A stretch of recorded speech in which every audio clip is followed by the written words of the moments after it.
Good afternoon and welcome to another episode of Pharside Pholios. We are excited to be here to celebrate as we jump into June with some amazing author interviews. June is a month of audiobooks, so if you in the listening audience are a lover of books, try this month.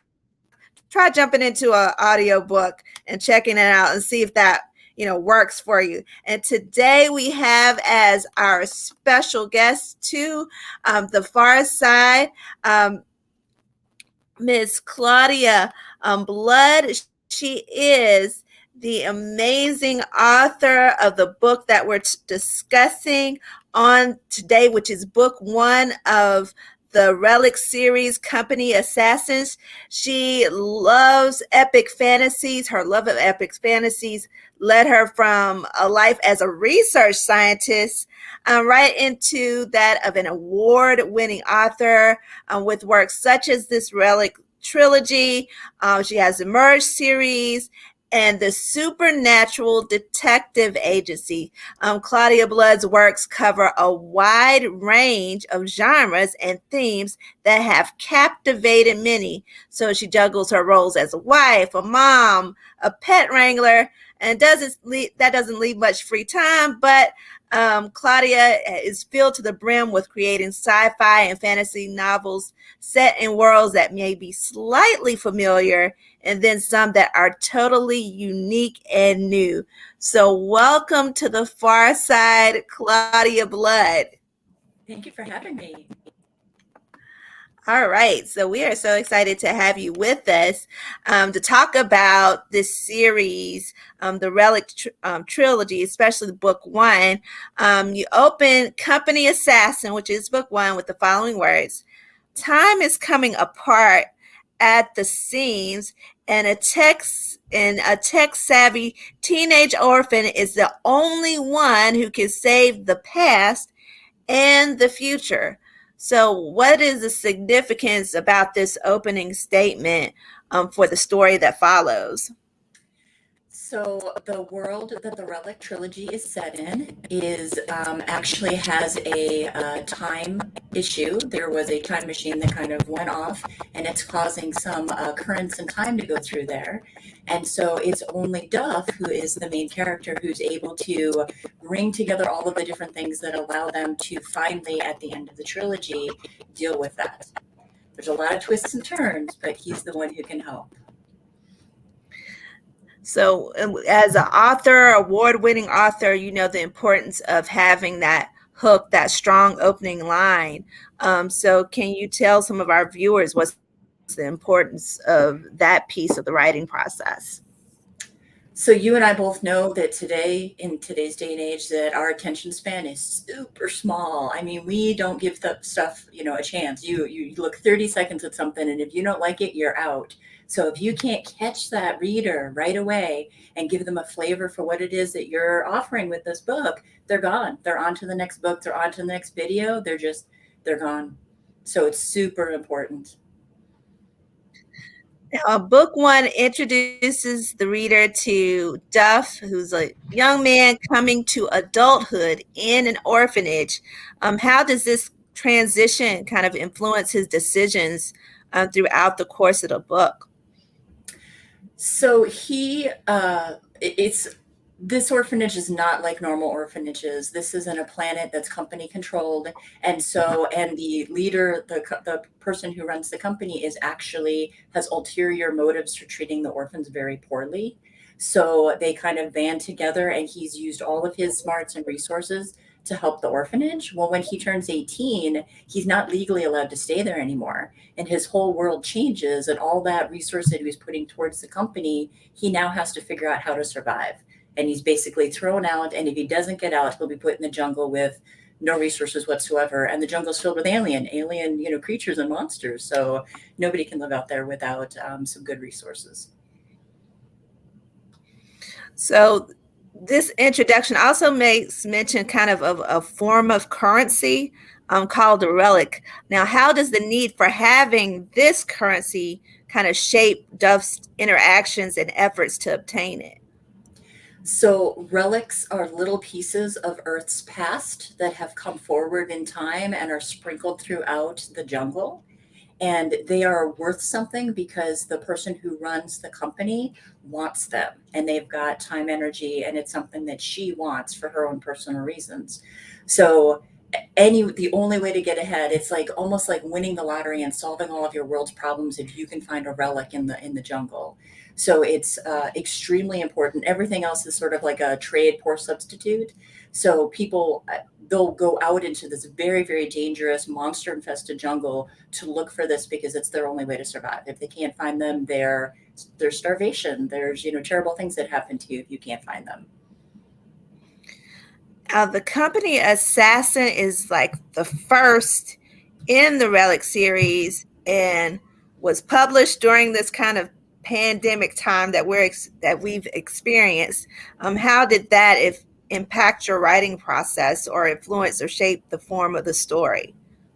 So the first book was written before the pandemic Mhm. hit, but the third book was not.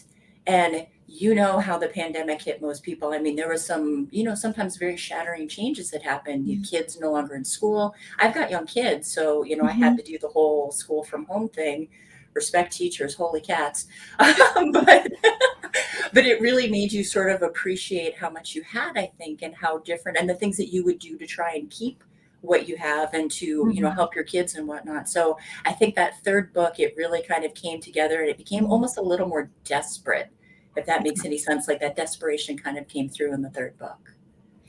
So when did you know or that company Assassin was going, to be a part of a series versus like a single book?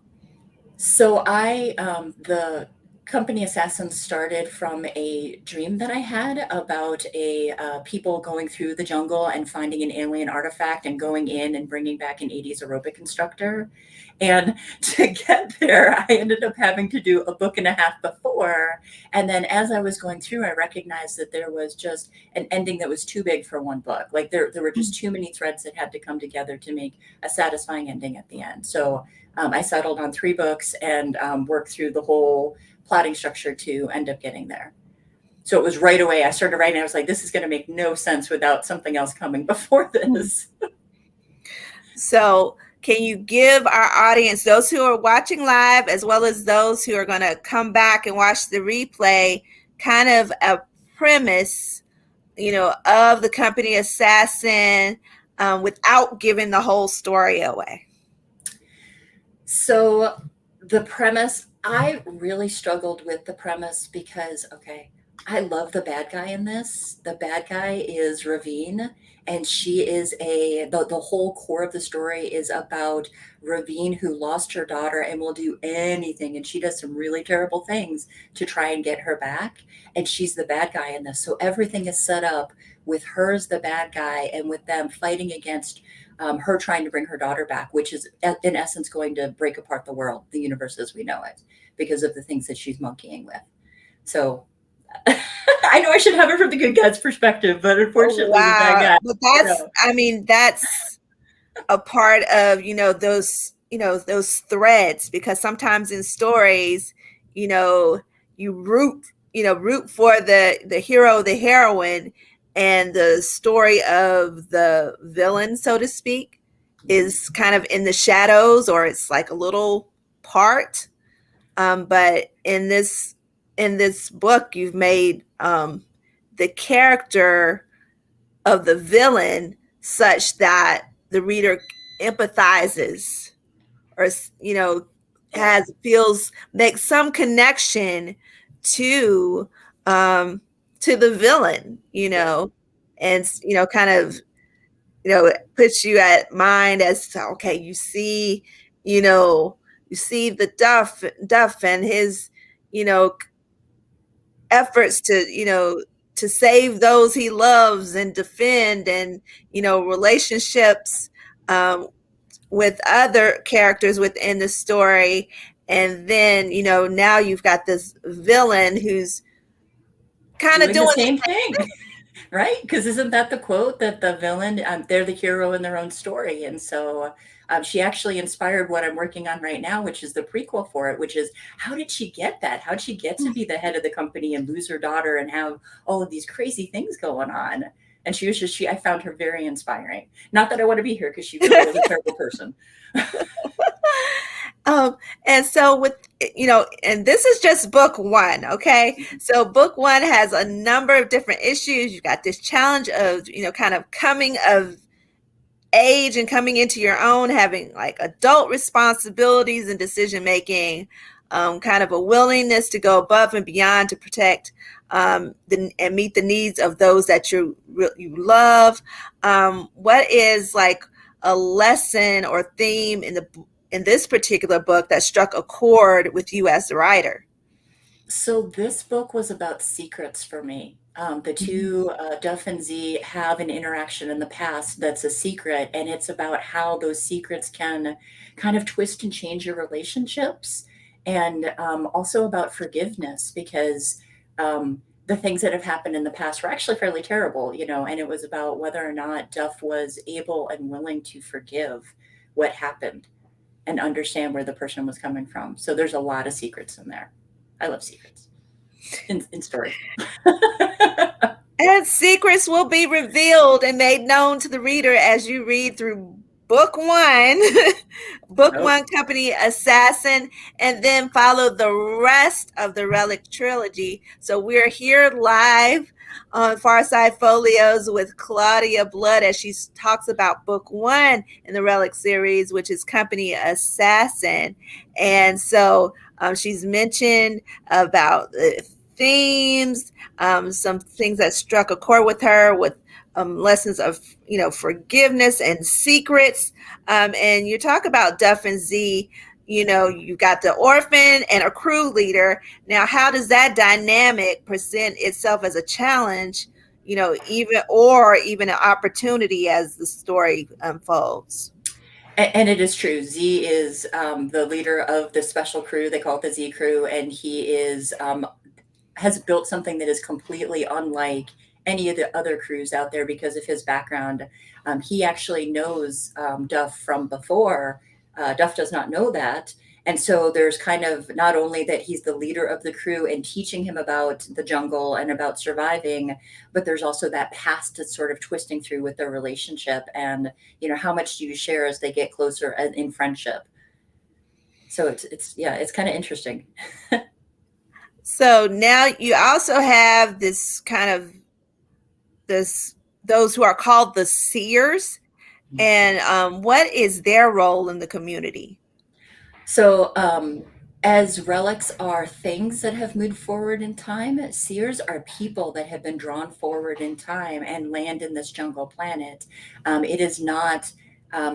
Most people do not do well. I mean, it's very, you imagine taking that 80s aerobics instructor and then putting them in a jungle planet with, futuristic technology and some very primitive things. And they're very sensitive to the time streams that are going on that are around the planet. And so they are the ones who are able to find the relics easily. So they are both sought after because they are the ones who can find the wealth more easily, but they're also at the bottom of the hierarchy because it tends to drive them a little crazy. And so they lose themselves and they replay their old life back on the planet, back on Earth where they came from, instead of being able to actually incorporate and become of this part of the society. So it's not a very great place to be for them. It's very sad, actually. And so as you kind of you mentioned the word hierarchy, so it seems like there's like a caste system of sorts within this society. You've got seers, you've got orphans, you've got crew, you've got family, non-family, those that may be unaffiliated with any of the other groups. So how does their status impact their access to like the basic essentials for or security for survival? So the company, anybody who works for the company that is the cush job. That is the haves. The families, there's different clans worth of families. They're, mostly related, but they do bring in outsiders. And they are the ones that have the most who are on the planet. Within the family, there's also hierarchy. So the people who come in have to prove themselves and have less, and the people on top and the eldest have more. And so and below that, then Z crew is probably the best of the crews and has the most and the most status and is able to do things that others are not. And then there's, the crews beneath that. And then underneath the crews is the orphans and then the seers. And even sometimes the seers are higher than the orphans because they're able to find the relics. So even though most of them are not mentally there and still reliving their past, because they can find relic, the currency, they've got more status than the orphans. So it's very, and the orphans, they do claw their way. They all have to contribute. It's not like a funded orphanage. It's Mhm. almost like funded by the company, but they have their own reasons for what they're doing. The Ravine is the head of the company, and she wants assassins, actually. So Mhm. that's why they're treated as badly and poorly as they are. So yes, being on the bottom sucks. Absolutely sucks. And a part of that bottom with kind of the orphans being on that bottom end of this kind of caste system, kind of hierarchy type thing. You've got um, Matilda, who's a part of that group, as Duff ages out of the system, so to speak. Matilda's served kind of as that voice, you know, appears as a voice of reason at the beginning, Hmm. to help Duff like think through what's he gonna do next. So how does her character evolution impact her relationship with Duff after because he leaves, and then she's like the next in line there to kind of keep things going. Yeah, and actually the orphanage is attacked, and they've got the company actually trying to rip down all of the things that Duff had, fought for. And so she actually almost has to sacrifice herself to the company in order to keep things running. And she also has secrets. She's got a lovely secret that that you find out relatively early in the book, but that nobody else knows, and it makes her very isolated. So while she's the voice of reason, she's got her own um, feeling less than and feeling like she can't really, relate as like she's not a part of the orphanage, even though she's in charge at this point of it. Yeah. So, what are some lessons or ideas, um, or reflections that you want readers to kind of take away from Company Assassin? And, how do they flow to the next book? So, like I had stated earlier, secrets are this big thing, and everybody has them, and they can be so isolating when you think you're the only one with some secret that you think you're going to be judged for, or that you're going to be, cast out potentially for, right? I mean, this society is pretty, down at the bottom, and you don't know what might get you thrown out. And part of it is with the orphans, they end up actually trusting each other and forming even a more broader family, and they're able to share those secrets and realize that they're not alone. It might not be the same secrets, but they're not alone, and they can trust each other. So that was also very interesting. And everybody in this has secrets, and they don't want to reveal because weakness. It's another way of doing weakness and losing out on. They've got that less than mentality instead of Mhm. the company makes sure that everybody feels the pinch, even the families, so that they're at each other's throat and not looking at the company. So for me, I think there was the layer of the secrets that Mhm. um, everybody has them. They're not always terrible, and you can find someone to trust, and it'll make you feel better if you're able to, share that. But I think that's the big one is the secrets. So, what can readers expect to see in book two, kind of after developing connections to the characters of Z, Dove, Matilda, some of the other orphans, and Ravine? So book one, as I had stated, Matilda actually had to sacrifice herself to the company. So she ends up working as Ravine's assistant, which is the last assistant got eaten by aliens on purpose. She's not nice. Um, so it's a very dangerous place to be. And it puts her in the line of fire, and Ravine really cannot be trusted. So that book is more about rescuing Matilda, getting the orphans, the work that they had done, making sure that they also have a place to go that's more safe than where they are. And it's also dealing with the consequences of some of their actions with Mhm. what it's doing to the planet. So with the time starting to actually rip apart at the seams. So there's ripples of things that are going on the planet that are becoming more um, dangerous for everyone, not just the crew, but everyone on the planet. Company Assassin is the first book of the Relics series. Share with our audience a little bit about your writing journey. You're an award-winning author, written several series, having come from kind of a research kind of background. What's that writing journey into the realm of fantasy and sci-fi? What's did that look like for you? So I started playing Dungeons and Dragons as a third grader with my father and my little sister, and that inspired a lot of Dungeons and Dragons is about the stories, right? And then I discovered a lot of other fantasy authors and sci-fi authors, the Alan Dean Fosters and the Anne McCaffreys, and just those classic science fiction and fantasy stories. And so the first thing that I tried to write was on a yellow notepad, and it was, a D&D adventure sort of thing that was going on that I had my little sister try and dictate for me. It did not go well, but because shockingly, first graders can't dictate very well and write very well. So it was kind of terrible. But I spent a lot of time too wanting to be a writer, but not writing. And I think there was that mind shift that if I really wanted to do this, I needed to commit and I needed to make time for it and I needed to do it or be a reader, right? Like Mhm. not say I'm a writer, be a reader, which there's nothing wrong with that. That is an amazing and we love all readers. But if you were going to be a writer, then you had to write. You can't just say you're going to write. And so then trying to go through and figure out how to get that first book written.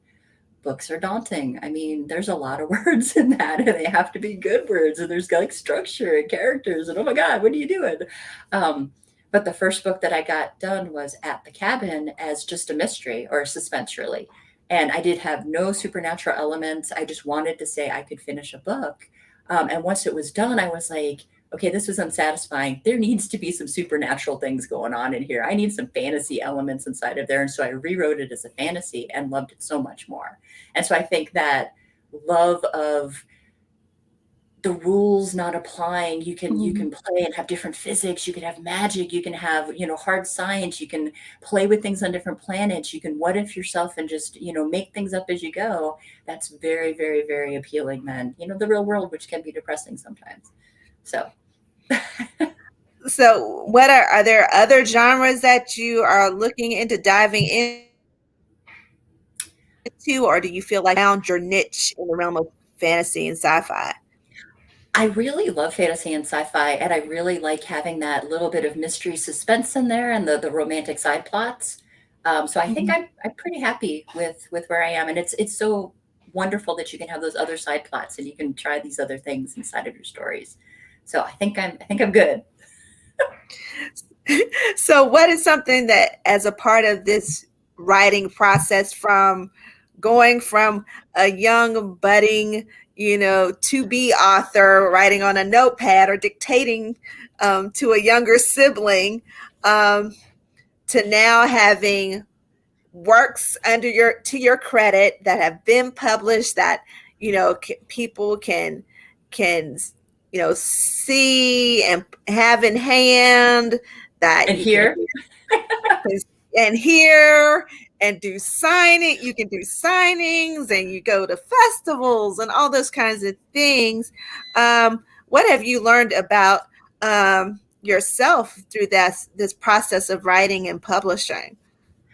so I think the strongest thing that I learned is that you need to trust yourself in your process, and you are never going to do things like everybody else, and that's okay, right? Like find what works for you. If you need to half plot and daydream and do puppet shows or whatever else it takes for you to get it done, do it, right? There's no one path to get you where you need to go, and brains are tricky.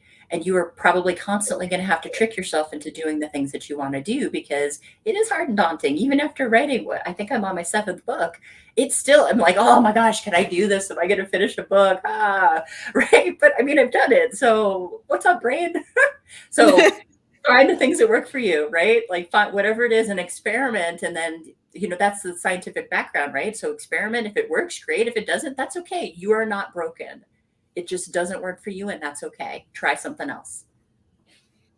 And that kind of goes into, these golden nuggets for budding writers, because we're a book club.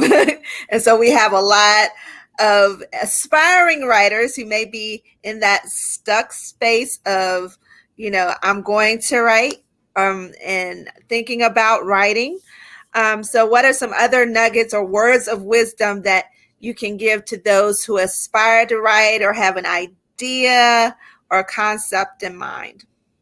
I would give them two. So the first thing would be, just write, right? The book will never get done. And even if it's 50 words a day and you do it for 365 days, you're going to get that way sooner than just thinking about writing. Um, and again, I'm going to say though that if that's not how your brain works and you need to think about it and think about it and think about it and then all over the page, that's cool too, right? Like, but you gotta like be focused on trying to get something done, whatever your process is. And then the other thing is the not my cookie. Have you ever heard of the not my cookie? Okay, so this is from Margie Lawson, but this is a thing where I love chocolate chip cookies, right? And you could bake the most wonderful chocolate chip cookies. It's got parameters. It's got the chocolate chips. It's, baked just so. It tastes amazing. But if someone else doesn't like chocolate chip cookies, you can make the best damn chocolate chip cookie in the world, and they are never going to like it. They're never, ever, ever going to like it. So find those people who like the cookies you make. So if you make chocolate chip cookies, find the people who love chocolate chip cookies. And if someone else who hates them doesn't like your book, all right, well, I mean, it's not their cookie, and that's fine. I like that. I really like that image, because I mean, I like chocolate chip cookies, but Right. I also like white chocolate chip macadamia nut cookies. Hmm. So, sometimes there's that peanut butter cookie. Right. You may have different tastes. So thanks for sharing that. That's going to be lodged in my brain now. Just when I go, especially if I hit this Charles Street Bakery and walk in and look at the cookie display. It'll make me Just think try of one of what. each, right? Yes. So, Claudia, can you tell how our viewers and those who are watching by replay, how they can purchase not just this book, the whole series, and pick up on some of the other things that you've written and connect with you on social media? Yep, you can start at claudiablood.com. That has links to everything. I'm a wide author, so it is on Amazon and all of the other Google Play, Apple, everything else. So I am distributed wide.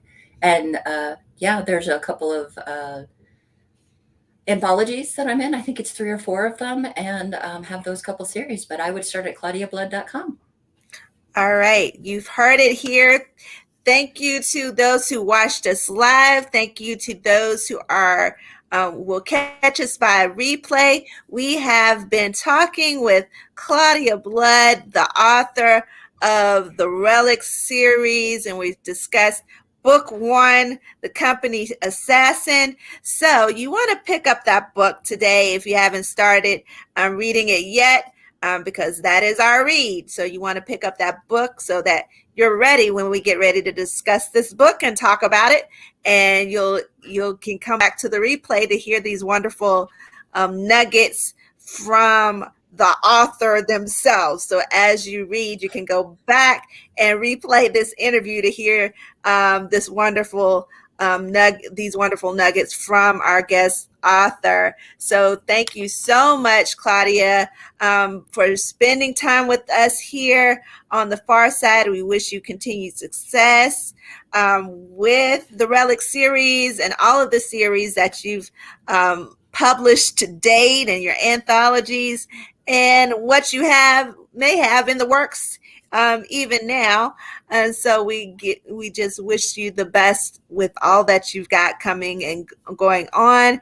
And to our audience, we want you to make sure that you are staying tuned to the Pharside Co-Ed Book Club Facebook page for more author interviews and posts as we jump into June with audiobook month. I think tomorrow is Anne Frank's birthday. Yeats's birthday follows that. Octavia Butler's birthday is in this month. So we've got some wonderful authors to read. But today, you're definitely going to pick up Company Assassin by our author Claudia Blood so that you're ready for our discussion. So until next time, viewers live and those watching by replay, many roots, many voices are a part of the infinite story. So plant your seed. Have a great and wonderful day.